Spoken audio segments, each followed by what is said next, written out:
Welcome back to Fire Emblem Thracia 776. We are nearing the end of the game. We have only 3 or maybe 4 chapters to go before the end. We'll see if we get there. This chapter right here takes place right outside of Munster, and this is roughly like where you would have recruited Seti in Fire Emblem 4. And in this game, you are asked to effectively choose between Seti and Sias here, red or green. And the answer to that question is, well, you should probably choose Seti. Not that Sias isn't good in most regards. He is, and in normal circumstances, if he was just the Jagan and you were just given him and you didn't have the choice, Sias would be a very fine addition to your army. I have used him before for the entire rest of Endgame. He is basically just, like a promoted version of Sleuth or somebody. You could even compare him to the sisters in this playthrough, since we don't have Sleuth, if you need a frame of reference.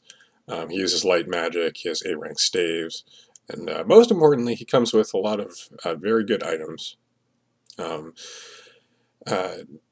The way that you have to get Seti instead, since you start with Sias, is once you enter a certain zone in the middle of the map, Seti will appear, kill the boss, and then sit on the throne tile or the gate tile and kill the rest of the units as well. And then you basically just talk to him with Leaf.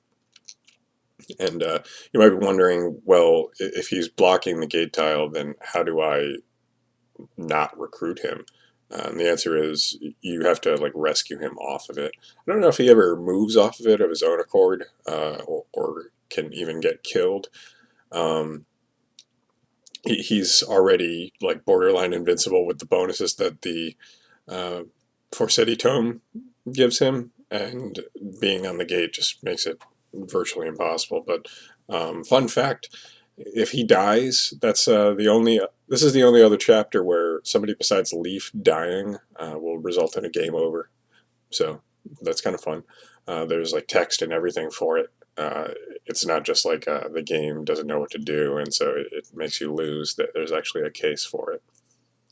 So I guess if he, the enemy hits a bunch of 1% chances or something like that, I'm sure it's possible. But I don't know if I'll ever see that in my lifetime, even if I'm trying. So the reason that it's taking me so long to figure out what to do here is because normally what you would do here is just move Sias down one tile from his starting position, have him wait, and then rescue him out with one of your staff users, and that triggers the Seti cutscene. However, if you've been paying attention to all of my misses and the things I've been saying throughout this run, you'll know that I don't have a rescue staff. Not even a single one. I never have. Because back in chapter, 10? There's one you can get, and I lost that house. There's another one you can get in the A route. We didn't go to the A route. And there's another one that you can get in the previous chapter if you visit the lower right house. And I didn't get that one, and maybe I should have. But we'll see what we can do. We still have plenty of resources at our disposal. We have 2 flyers, and there's no insanely urgent time frame here with getting Sias out of that center zone. I've moved him in such a way that he's only in range of 1 ballista, and then what I did was I tried to thief some of the ballistas, and I ended up getting the leftmost one, I think, on this turn, or I do on the next turn, one of the two. Some of these guys have a status staves, but they're not like berserk or anything. They're stuff you can easily restore on your own time. These children in the center, they don't give you any special reward, although I think if some of them die, then and you're trying to recruit Sias rather than Seti, then he doesn't join you, so you can possibly get neither of them. And that also happens if Sias is just dead, obviously, and you don't talk to Seti. Seti is just as powerful as he is in Fire Emblem 4. He's just as powerful as he appears in the earlier chapters of this game. It's just that there's no contest, honestly. Sias has more leadership. He has a different weapon type. He's one of those units that has 0 follow-up critical, which, to be honest, is actually kind of a problem. If he was around for more of the game, it'd be like, okay, whatever. But there's, in the end chapter, it kind of is an issue, because that's more of like a, he obviously, having a guy who can use A staves is endlessly useful, but you honestly need good 2 range in that chapter, and Sias is kind of lacking in that regard, to be honest. Whereas Forseti just murders everything, although that chapter has some issues. And mind you, Seti is not invincible, okay? I will get into that a little bit more later on, especially if we get to the final chapter. um, I found that out the hard way before. So my whole strategy here is just to, get Sias out of there, make sure to get all his items. He has to survive or talk to Leaf at some point in order to get the Braggy Blade. I don't know if you can, you can miss that completely, like if he dies or something, right? Like, that's something that can happen, I think. You don't strictly need it to complete the game, but it does make it easier. So you want to make sure that Sias survives either way. And then I'm using Dean to carry Leaf so that he can get to the throne. There's not much in the way of extracurriculars in this chapter. Here we are getting one of our last promotions of the game out of the way, just a little bit of extra magic for Tina, and just, I think she deserves it. She's been putting in a lot of work. But these houses around this map, some of them don't even have items. They just have hints about the game and about endgame. It's more so those houses in the upper right that have a few items. I think one of them might have like a decent staff, not like a rescue or a warp. The other ones are just kind of useless if you already know what you're doing.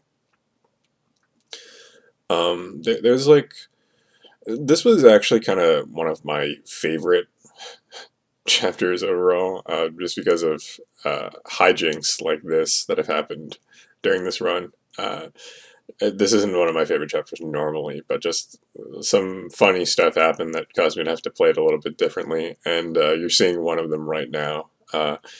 Dean, unfortunately, got slept, and I kind of overlooked that, because I usually silence those dark mages right away, and I just didn't hear for whatever reason.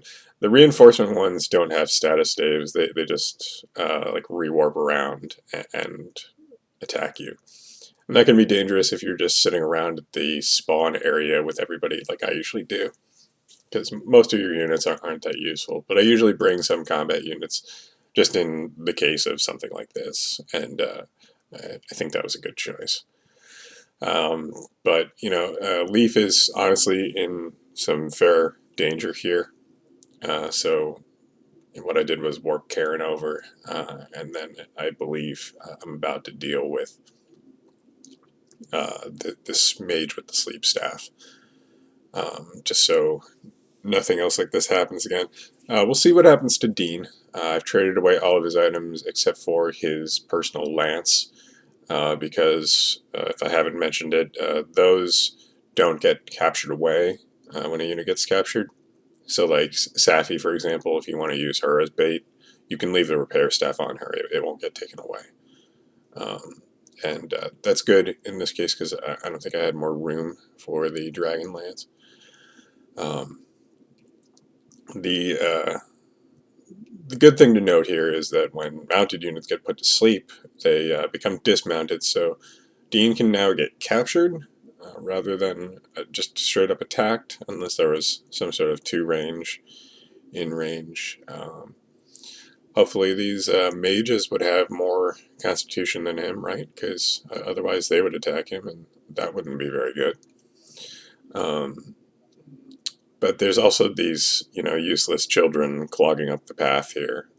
Although these Duke Knights have already rescued them away or captured them away.